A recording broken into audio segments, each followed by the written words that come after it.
Você já ouviu falar das fitas secretas do início do apocalipse de The Walking Dead? Das histórias secretas de alguns personagens que a gente só ficou conhecendo nessas fitas e que eles nunca mais apareceram? Pois é, essa é a história de mais um web episode e tá aqui mais um vídeo pra vocês pra poder explicar e contar essas histórias, inclusive com algumas referências, por exemplo, conexão com o CRM e até conexão com um personagem lá de Tales of the Walking Dead. Se você quer saber, cola aqui nesse vídeo e vambora. Fala, povo bonito que assiste esse canal lindo chamado A Gente Faz Agora, tudo bom com você que tá assistindo? Então eu tô muito bem, espero que você também esteja. Eu sou João Victor, pra você que não conhece, e hoje eu tô de volta pra trazer pra vocês mais um vídeo sobre o universo do Walking Dead, mais especificamente sobre os web episodes, mais um, toda semana trazendo mais coisas, e dessa vez vamos falar do Althea Tapes. Que são as fitas da Althea, aquela personagem de Fear the Walking Dead que gravava, documentava histórias de um monte de personagens, e que sim, existem cenas de alguns personagens contando coisas pra ela que não foram ao ar nas séries em si. Vamos lá, deixa esse like que ajuda demais na divulgação e se inscreva no canal pra você não perder nada que a gente vai estar trazendo de novidade aqui.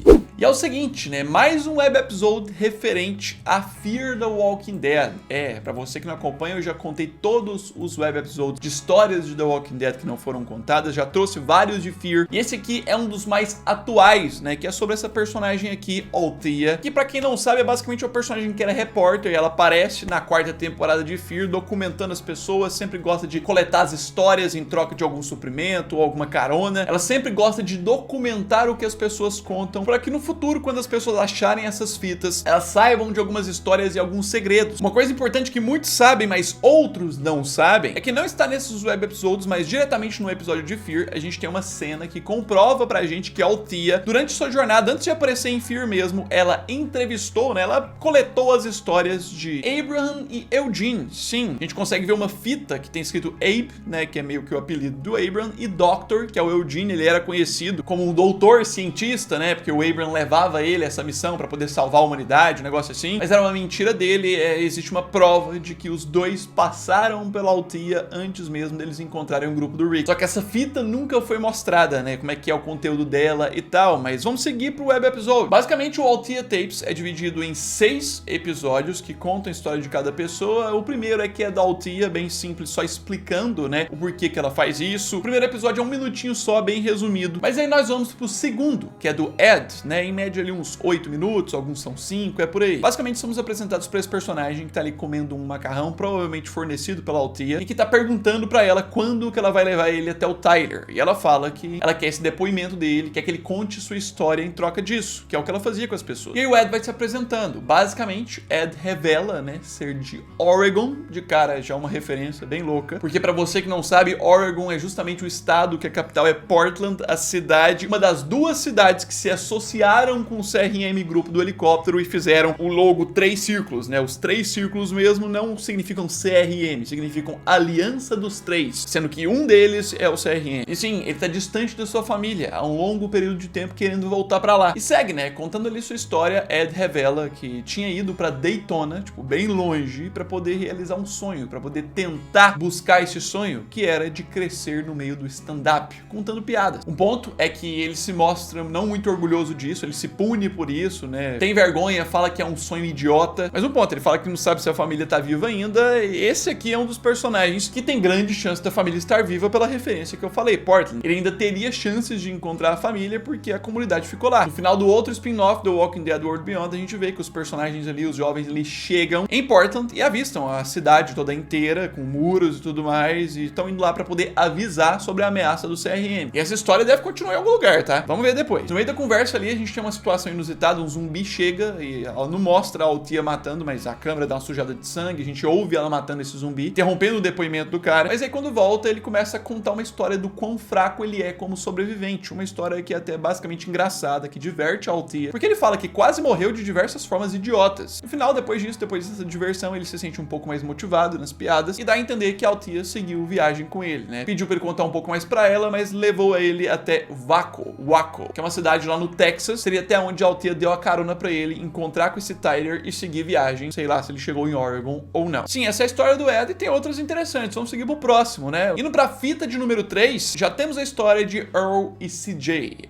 Exatamente. São basicamente duas pessoas bem diferentes, com histórias bem diferentes, mas que se ajudaram muito e são muito bonitinhos um com o outro. É uma história bonitinha essa aqui. No caso, esse é o Earl e essa é a CJ. Eles começam contando que se conheceram num furacão, né? Numa tempestade que tava acontecendo. CJ aprofunda na história dela, né? Conta que está sozinha caminhando sem a mãe desde os 16 anos. Antes mesmo do apocalipse, ela nunca conheceu a mãe. O máximo que ela tinha era um colar de pérolas que ela guardava e que antes do apocalipse mesmo, ela enterrou esse colar para que ninguém roubasse. Vendo isso, eu fiquei pensando, né? Se tem alguma referência de alguém que achou um colar em The Walking Dead, alguma série. Por enquanto, não consegui achar. Se você achar, coloca nos comentários. A gente segue, né? Na sequência, ela revela sobre coisas ruins que ela fez, linhas que ela ultrapassou no início do apocalipse ali, que ela não queria e não se orgulha disso. Provavelmente pessoas que ela matou e tudo mais para sobreviver. E depois de algumas histórias que não são tão relevantes, a gente tem um final até que bonitinho, em que eles mostram a preocupação de um com o outro. O próprio Earl segue falando o quão ela é importante. Tenta acalmar ela, né? Que apesar dessas coisas ruins que ela possa ter feito, ela tem uma capacidade muito boa de ajudar as pessoas. E no final das contas, ele fala que ama ela e tudo mais, mas parece mais um amor, um carinho e amizade mesmo, não que eles tenham um relacionamento. E a gente termina essa fita deles nesse clima. Porque aí justamente eu quero seguir pra esta fita. Esse momento aqui sim a gente pode ter uma grande referência a algo recente do universo do Walking Dead. Eu quero falar da fita de número 4, que é sobre o Clark. Esse cara aqui, um cara com uma pegada meio de sobrevivência, meio escoteiro, estilo isso, só que na verdade antes do apocalipse ele não era isso. Começa, né, a fita com ele ressaltando essas questões que ele pode ajudar nas coisas, pode transformar uma lata de refrigerante em um espelho, uma lanterna, um sinalizador, mas aí logo ele lança uma referência muito louca. Ele conta sobre um amigo dele sobrevivencialista do início do apocalipse e meio que dá a entender que achavam ele louco, que eles riam dele e tudo mais. O cara era meio que motivo de piada, mas ele torce pra que ele tenha sobrevivido e esteja em algum lugar falando eu avisei. E assim, não dá pra confirmar que é a mesma pessoa e tudo mais, mas a gente tem uma referência muito idêntica a essa descrição que o Clark faz aqui com o Joe do primeiro episódio de Tales of the Walking Dead, né? Que é aquela série que tem as histórias isoladas de cada personagem ali, inclusive interpretado pelo conhecido Terry Crews, né? O Latrell de As Branquelas, o Julius, pai do Chris,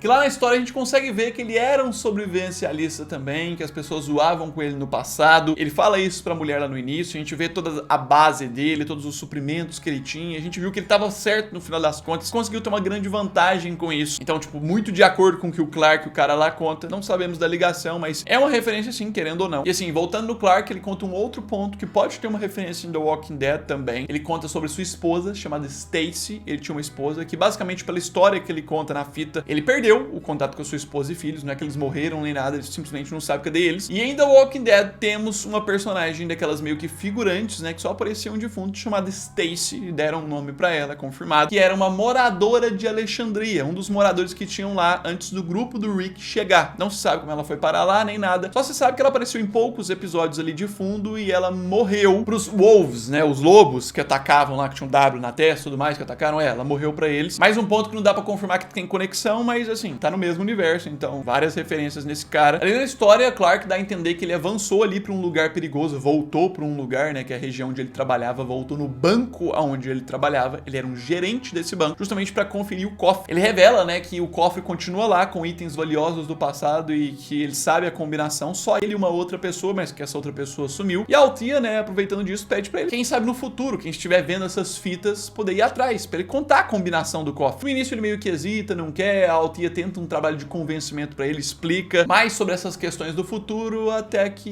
ele meio que dá a entender que vai contar. Mas basicamente essa fita dele fecha com ele mandando uma mensagem pra sua família, né, pra esposa e pros dois filhos também que estão sumidos. Inclusive os filhos chamados Kyle e Lee. Ele termina deixando uma mensagem emocionante ali pra sua família e tudo mais, meio que chorando. Essa é a história guardada do Clark, mais um personagem também que não trouxeram, a gente não sabe o paradeiro dele no universo do Walking Dead. E a gente segue pra próxima fita, a fita de número 5, da Jodie.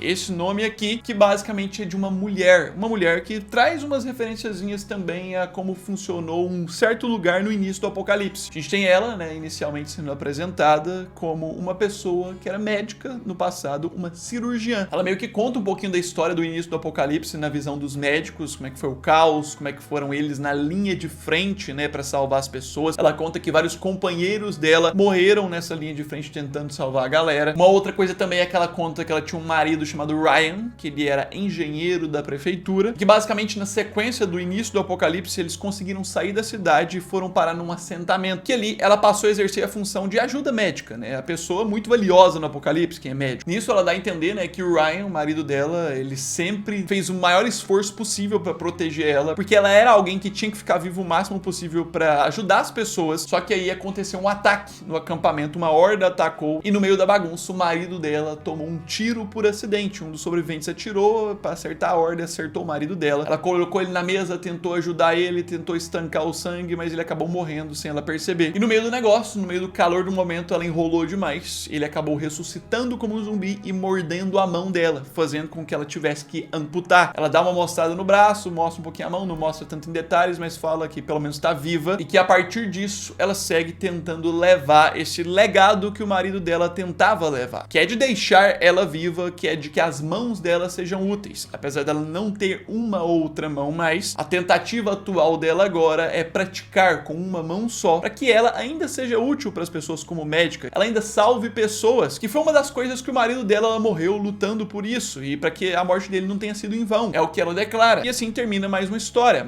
de uma fita que não foi contada depois, mas aí agora eu quero ir para essa última. Essa aqui é talvez uma das mais diferentes, uma das coisas menos abordadas nesse universo apocalíptico de The Walking Dead, que são problemas psicológicos. Não só a questão de sofrer com perdas, com lutas físicas, perder membro e tudo mais, mas a pessoa tinha um problema desde antes do apocalipse, um transtorno que ela fazia tratamento e tudo mais pra resolver, e o apocalipse só piorou isso. No caso eu tô falando da história da Samora, que é essa outra personagem da outra fita, da fita de número 6. Basicamente é uma jovem, ela se apresenta ali como Samora Sinclair, o nome dela, e logo apresenta o seu toque, né, que é um transtorno obsessivo compulsivo, que ela sente a necessidade de contar tudo, que ela sente a necessidade de algo que fez, tem que desfazer, diversas outras coisas. Ela conta que antes do apocalipse mesmo, ela sempre teve crises muito grandes com isso, né, ela sempre gostou de manter coisas nos números ímpares. Por exemplo, ela sempre andou com 5 moedas, que é o que mostra nessas cenas, ela tá ali contando essas moedas ali, enquanto a Althea tá perguntando coisas pra ela, e ela fala que não consegue viver e fazer as coisas com números pares. Se tiver 4 moedas, ela fica travada. E aí o que aconteceu? Antes de começar tudo, ela tava curando do seu transtorno, tava resolvendo o seu problema, mas quando o surto começou, piorou tudo de novo. Ela conta que começou a puxar o cabelo dela, começou a contar tudo quanto é tipo de coisa que vinha na frente dela, contava todos os passos que dava no dia, contava árvores, mas aí que ela conta do desastre que ela mesma causou por conta disso, que foi a morte da sua irmã. Ela fala que quando sua irmã morreu, ela estava apenas com 4 moedas, ou seja, ela estava bem incomodada, eles estavam presos num prédio e os zumbis atacando, mas o grupo que estava junto com eles queria sair pela porta dos fundos